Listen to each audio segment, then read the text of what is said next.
welcome to the deep dive. Today, we're taking a really fascinating plunge into how technology isn't just touching culture, but actually fundamentally reshaping cultural identity. We've been looking at some compelling work, especially from Dr. Sumanta Kumar. His research really highlights how digital platforms act as this dynamic bridge. Yeah, connecting the past historical identities with today's global audiences. It's quite a shift. It really is. More than just preserving things, it feels like active evolution is happening. And that's exactly why this is so vital for you, our listener, right now. It shows how heritage isn't, just stuck in dusty archives anymore. Right. Instead, it's actually thriving, it's adapting, even kind of reinventing itself in this digital world. It changes how we even think about culture. Okay, so let's unpack that a bit. This revolutionary aspect. Yeah.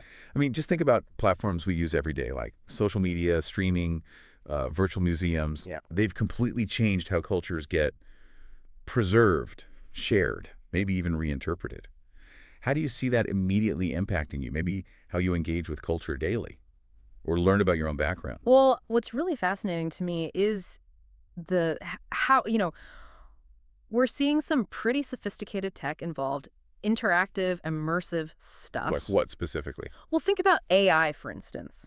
Algorithms that can sift through ancient oral histories, maybe find narratives that were almost forgotten, Wow. or augmented reality, AR, bringing historical sites alive right there on your phone, and maybe surprisingly, blockchain. Blockchain, how does that fit in? Yeah, it's being used to create these unchangeable digital certificates for traditional art. It proves where it came from, gives creators real ownership, even across borders. Okay, so these aren't just gadgets then. They're really making cultural stories accessible. Exactly, accessible worldwide. And that's where it gets really interesting, I think. These platforms, they aren't just for passive watching or reading. They actively empower communities. I remember reading in Dr. Conrad's work about a remote indigenous community using encrypted messaging apps, not just to save their language, but to actually revive it. Oh, that's powerful. Yeah, mixing ancient stories with like modern digital slang. It's kind of a digital renaissance, really Yeah. breaking down those old geographic and time barriers. And if you connect that to the bigger picture, you see these platforms fostering, well, really deep cross-cultural conversations. They're allowing marginalized groups to reclaim their own stories, which is a huge shift, while also promoting cultural appreciation, exchange. Yeah, understanding. Exactly.